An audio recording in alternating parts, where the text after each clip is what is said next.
यदि जुमलेबाजी, भाषणबाजी, बतौलेबाजी का world cup हो तो हमारे देश के नेता हर साल वर्ल्ड कप जीत के लिए आएंगे।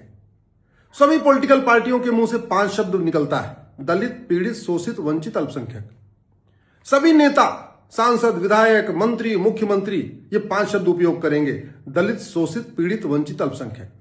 सब इनके कल्याण में लगे हैं। पिछले 75 साल से कल्याण किए जा रहे, लेकिन कल्याण हो ही नहीं रहा। अभी भी वही दिक्कत।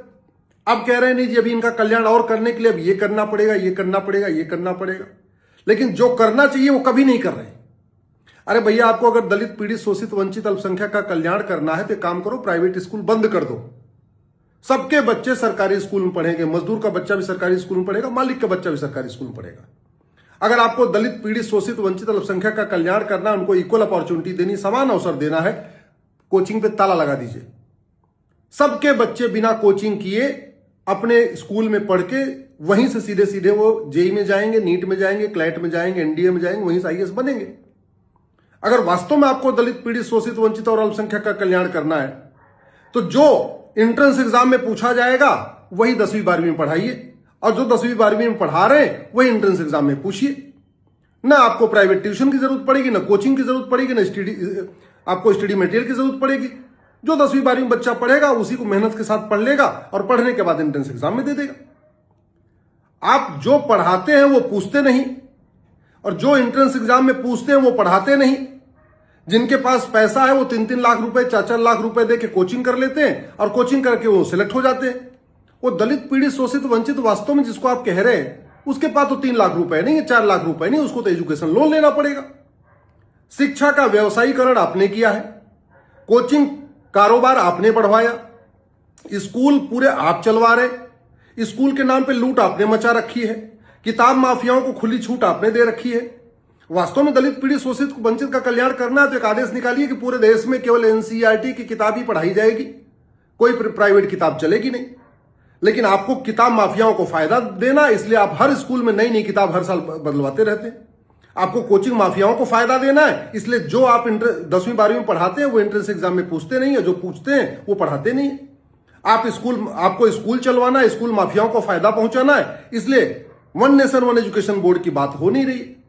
वास्तव में अगर दलितों का कल्याण करना है ना तो ये जो राइट टू एजुकेशन एक्ट है इसको बनाइए right to equal education act. Bharat में लागू करिए। 5 साल का प्राइमरी, 5 साल का सेकेंडरी और 5 साल का ग्रेजुएशन।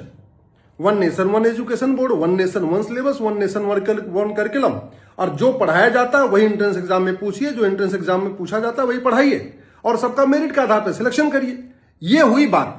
अदरवाइज आप केवल दलित, पीड़ित, शोषित, वंचित, अल्पसंख्यक का नाम ले लेकर उनका कल्याण करने की बात कर रहे हैं और समान शिक्षा लागू नहीं कर रहे हैं, आप समान चिकित्सा लागू नहीं कर रहे हैं, राइट टू इक्वल एजुकेशन लागू नहीं कर रहे हैं, वन नेशन वन सिलेबस लागू नहीं कर रहे हैं, वन नेशन वन करिकुलम लागू नहीं कर रहे हैं, one nation one education board लागू नहीं कर रहे हैं, फिर कहां से उनको मिलेगी?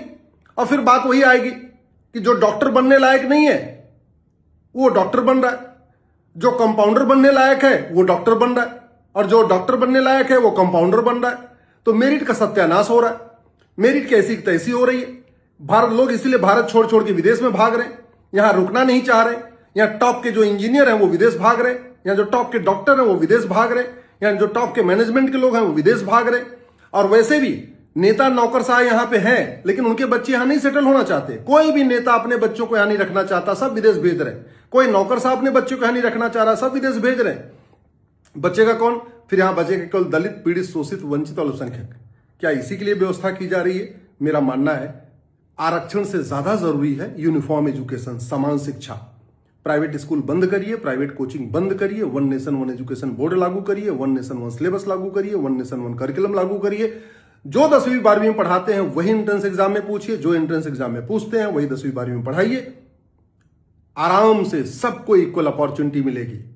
इक्वल अपॉर्चुनिटी तब मिलेगी जब कृष्ण और सुदामा एक साथ पढ़ेंगे, राजा दशरथ और निषाद राज सुमंत एक साथ पढ़ेंगे, भगवान श्री राम और निषाद राज एक साथ पढ़ेंगे, जब गरीब अमीर का बच्चा एक किताब पढ़ेगा, जब कलेक्टर और क्लर्क का बच्चा एक किताब पढ़ेगा, जब होमगार्ड और होम मिनिस्टर का बच्चा एक किताब पढ़ेगा, जब शिक्षक और शिक्षा मंत्री का बच्चा एक किताब पढ़ेगा, तब जाके इक्वल अपॉर्चुनिटी आएगी। केवल दलित, पीड़ित, शोषित, वंचित, अल्पसंख्यक की बातें करने से चुनाव तो जीत सकते हैं, लेकिन वास्तव में जो हम equality, justice, liberty, fraternity, unity, national integration चाहते हैं वो नहीं आएगा।